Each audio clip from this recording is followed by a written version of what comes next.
dumb. I hate this so much.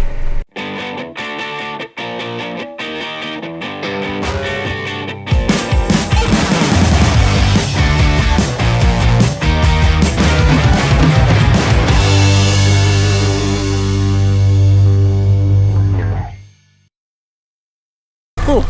Let me tell you guys, it's like 4 o'clock. I've been meaning to film all day, and I've been driving all day and I've gotten 0 things productively done. Okay, so anyway, story. Got home from college last night. I planted soybeans till about 2 o'clock in the morning. Got up around 10 this morning, 10, 11.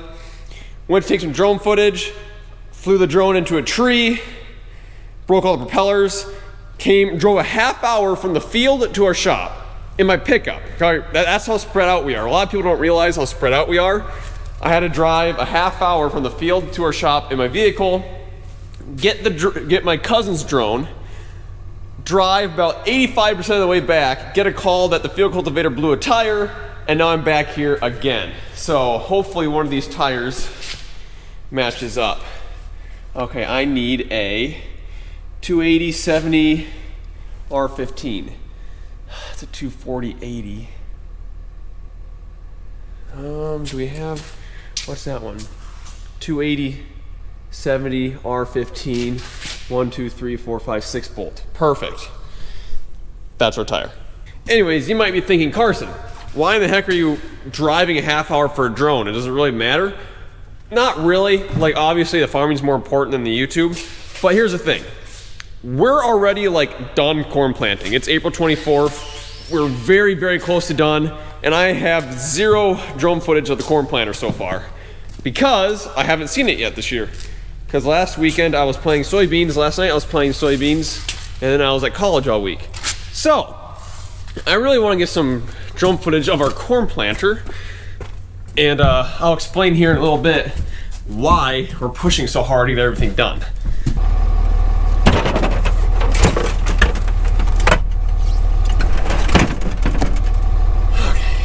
About the only good thing that's come out of this past 24 hours is last night I posted a TikTok. I woke up this morning for having like 90,000 views. Now it's 113 some thousand, which is awesome. If you guys haven't checked out my TikTok yet, you should go do that because it's a lot of fun. I don't know why it took so long to create an account. Okay, let's go see if I can actually get something halfway productive done. What? Yeah, I don't know. It is what it is, I guess. Yeah, I'm a little annoyed, but if you guys got this, I'm gonna start droning right away. So this is the same car. Did you get my text? Yeah. Okay, good. I was just making sure. Yep.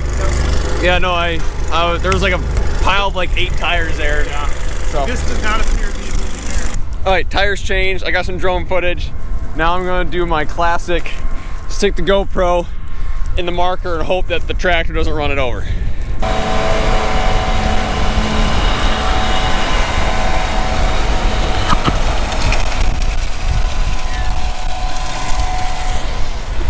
That was close. So the reason we are pushing so darn hard right now and trying to get all of our corn in by, well, the plan was to get it all in by Monday, but now the rain got pushed up a little bit. So, but anyways, last fall was extremely dry. We had a very, very mild winter with very little snowfall, hardly any in the fields. Most of it got stuck in the ditches. And the spring, usually March and April are wettest months. What do we get? A total of 15 hundredths of rain. So we're extremely dry right now, and there is basically 0 moisture in the ground, which is a problem because corn needs moisture, and soybeans for that matter, need moisture in order to germinate. Now I'm kind of in a wet spot of the farm. So there's a little bit of moisture in these seed trenches, but yeah, most of our fields we're just planting into powder right now, which is a problem. But the reason we're pushing so darn hard is because there's only one chance of rain in like the next month, and that is tomorrow. And it's not very much of a chance of rain, but it's a little bit of a chance of rain. So our hope is to try and get as much as we possibly can put in the ground, so that way when it rains, hopefully we get some moisture on our seeds. If we don't get any moisture on our seeds here, us and everyone in our area is going to have some major problems this year. it's also been affecting the way that we put our pre-emergence down. So our 9570 RT, which is doing corn ground at the moment, obviously, we're actually not putting pre's down with it because there's no moisture in the ground. I don't know the relationship between the moisture and the pre that we're putting down, but because of no moisture, we're putting it on top. So that is a crappy sounding tractor. It's like a blender and a fork. So even though we're pushing really hard on corn right now, our soybean planter is still going. It's on its last field. Is it on its last field for the night? I don't know. But anyways, we have these 2 pallets of seed, of soybean seed, and in order to use them in our seed tender, it works best if we put them in a box, so that we can put the box top the seed tender. So what we do is we utilize some of these old Pro boxes, or Smart Box, Pro, the boxes, whatever they're called. So I'm just gonna grab the forklift, lift it up, dump all the bags in, so that way when it comes time, we can throw these on the seed tender and use them.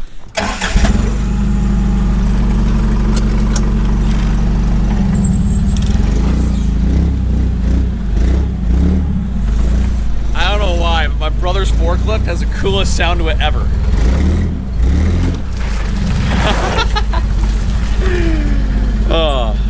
Sounds like I'm driving a Harley.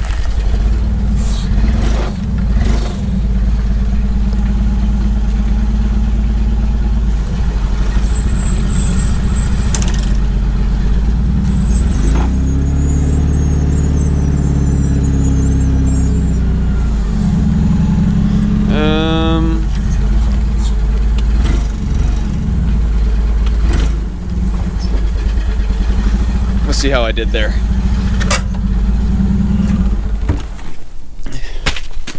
Oh, golden.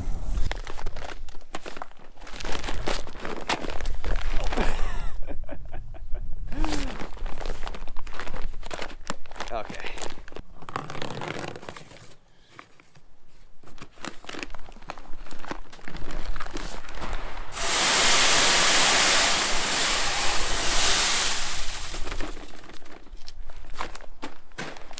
Okay, that's done. Load it up. We did save about 4 bags of each, so that way we can put them in the desired box of the planter if need be, because soybean planter, one side of the planter plants faster than the other. But we should be ready to go. My mom made supper, so I'm gonna head out to the field. I'll probably eat supper first and take over for my brother so he can eat it. Okay.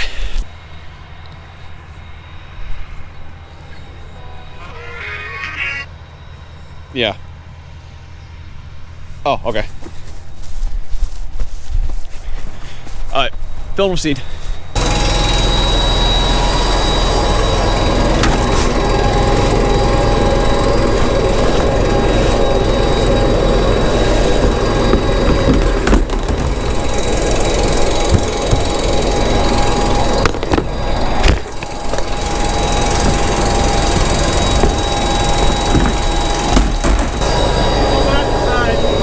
One box aside.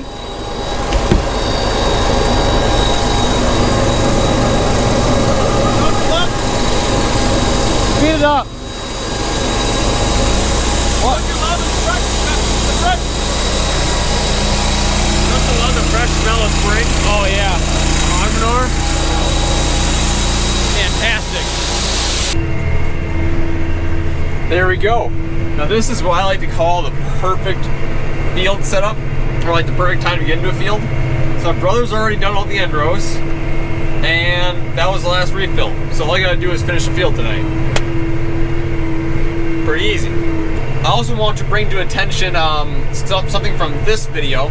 I had so many people ask me, Carson, where in the heck did those giant rocks come from? How have you not seen them before? Or how do you know, how come they didn't break the planter last year? And or, you know, is this your first year farming it? Because there's no way you would have missed those rocks before. No, so we've been farming that field since before I was born. And the reason that these rocks show up is because we have freeze and thaw cycles here in Minnesota. Every time we go through one of these freeze and thaw cycles, it pushes rocks up. So every year we spend a lot of time picking rocks. The next year there's just as many or as more as there was the year prior. So just kind of the way it is here in Minnesota, and many other places too. But yeah, no, rocks they just keep coming every year.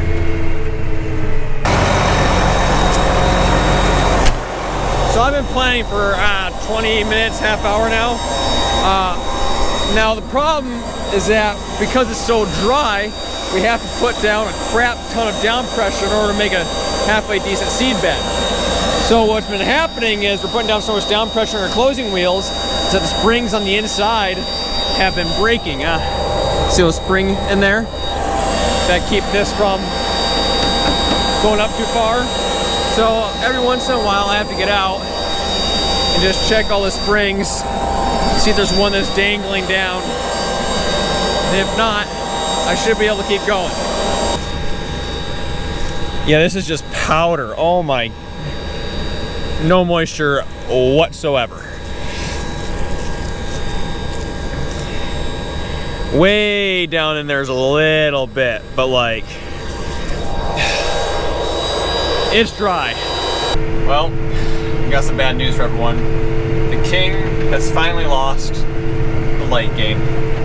I was sitting there, I was looking around, I was like, oh, there's no one even close to me. Turned my lights on.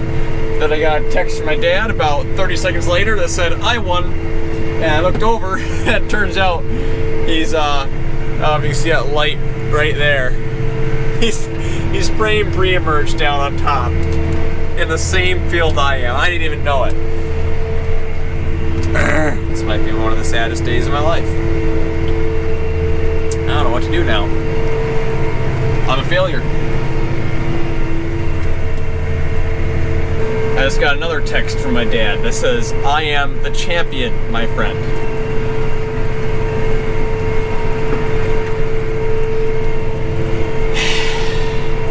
I guess I learned from the best. Everybody that I know has a pet peeve, right? I think everybody, just human nature, has pet peeves. My biggest pet peeve is when you're finishing a farm, you're on your last pass, as you can see right there, and I'm gonna end up on that side of the field, and the driveway is on this side of the field. So I get to the other end, I have to lift up, and I have to drive all the way back across the field without actually doing anything productive, which just irritates me. This is dumb. I hate this so much. Just now I need to remember how to fold. Transport, fold. Oh, it's folding. Yeah, there we go.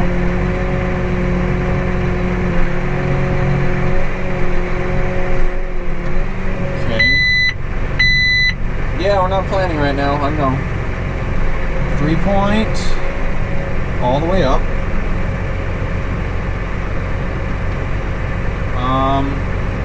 Wings and wheels. Up. Is it gonna fold the wings up? Oh, roll lift. Ah, figured her out.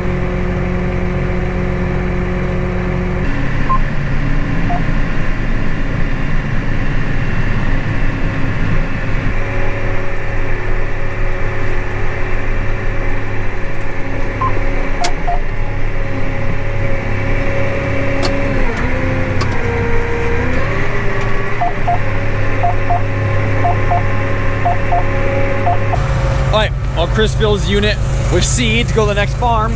I'm gonna grease the planter, but I'm gonna have to put the camera down because it's kind of a two-hand job. So we just unloaded 2 boxes of seed. I'm gonna take them off, put one on, take this out to the field.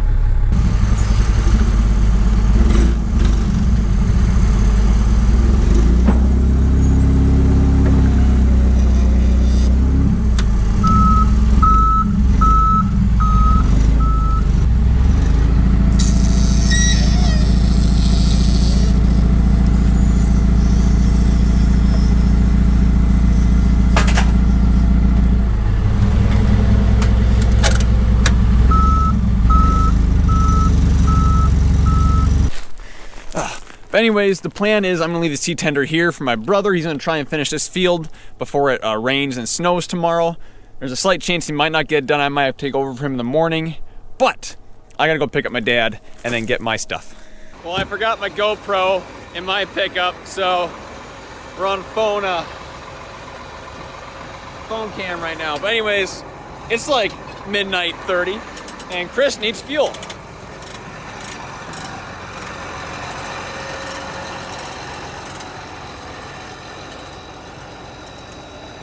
He probably actually doesn't need it,